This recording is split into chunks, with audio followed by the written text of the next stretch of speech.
Hello cricket lovers, I know you all are a bit disheartened क्योंकि India world cup final हार चुका है. Honestly, we cannot undo what happened that day. But what's the takeaway for us? Takeaway? Takeaway is a phrasal verb. Let's learn what are phrasal verbs and how we can use that. Phrasal verbs होते क्या हैं?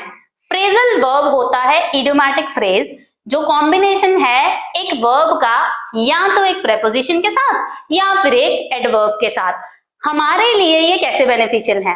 IELTS में आपको जब band score दिया जाता है, higher band score की तरफ जब हम चलते हैं तो इडियोमैटिक लैंग्वेज और फ्रेजेस को ज्यादा सिग्निफिकेंस दी जाती है. तो आज हम सीखेंगे ऐसे ही कुछ फ्रेजल वर्ब्स बट थोड़ा ट्रिकी वे में. तो आज का हमारा पहला फ्रेजल वर्ब है कॉल ऑफ. कॉल ऑफ का मतलब होता है किसी चीज को कैंसिल कर देना. आपको याद होगा हमारा ऑस्ट्रेलिया के साथ फाइनल मैच हम सब चाहते थे कि वो कैंसिल ही हो जाता. तो उसके लिए हम एक सेंटेंस बनाएंगे, I wish the final match between India and Australia was somehow called off. दूसरा फ्रेजल वर्ब है काउंट ऑन. काउंट ऑन का मतलब होता है किसी चीज पर निर्भर करना. अब हम किस पे निर्भर कर रहे थे? शुभमन गिल ऑफ कोर्स, सब लोग उसके फैंस हैं. तो उसके लिए हमारा सेंटेंस है, whole India was counting on Shubman Gill but he could only score 4 in the final match. अगला फ्रेजल वर्ब है बर्नआउट. बर्नआउट का मतलब होता है एनर्जी खत्म हो जाना. हमने देखा ही था हमारे प्लेयर्स, ऐसा लग रहा था कि एनर्जी रही ही नहीं उनमें फाइनल तक जाते जाते. तो उसके लिए हमारा सेंटेंस रहेगा, when it was time for Australia to bat, Indian players seemed burned out after power play. आज का चौथा फ्रेजल वर्ब है पुल ऑफ. पुल ऑफ का मतलब होता है किसी चीज में सक्सेसफुल होना और इसका सेंटेंस है, even though India played exceptionally well in all the matches, Australia pulled it off better in the finals.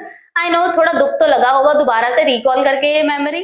अब जो हुआ तो हुआ, अब हम हमारे स्किल्स अच्छे करने की बात करते हैं. उसके लिए हमारा फ्रेजल वर्ब है brush up on. Brush up on का मतलब होता है कि अपनी नॉलेज और स्किल्स को अच्छा करना या पॉलिश करना. इसके लिए हमारा सेंटेंस होएगा, the young players of Indian cricket team need to brush up on their skills in order to handle pressure in the finals. अगला फ्रेजल वर्ब है आज का बाउंस बैक. बाउंस बैक का मीनिंग होता है किसी चीज में दोबारा से सक्सेसफुल होना एक डिफिकल्ट पीरियड के बाद. इसके लिए हमारा आज का सेंटेंस है, India has bounced back in T20 matches against Australia after losing world cup finals. The next phrasal verb is not for us, it is about Sri Lanka. So it is fall apart. Fall apart का मतलब होता है कि किसी चीज का बिखर जाना. अब हमने देखा ही था श्रीलंका के साथ क्या हुआ था फाइनल मैचेस में. तो उसके लिए सेंटेंस है, the entire Sri Lankan Cricket Association has fallen apart after their shockingly poor performance in the World Cup finals. Now let's jump to our final phrasal verb of the day and that is let down. Let down का मतलब होता है disappoint करना failure के साथ और इसका sentence होगा, South Africa let down their fans by losing match against Netherlands, the first time World Cup participants.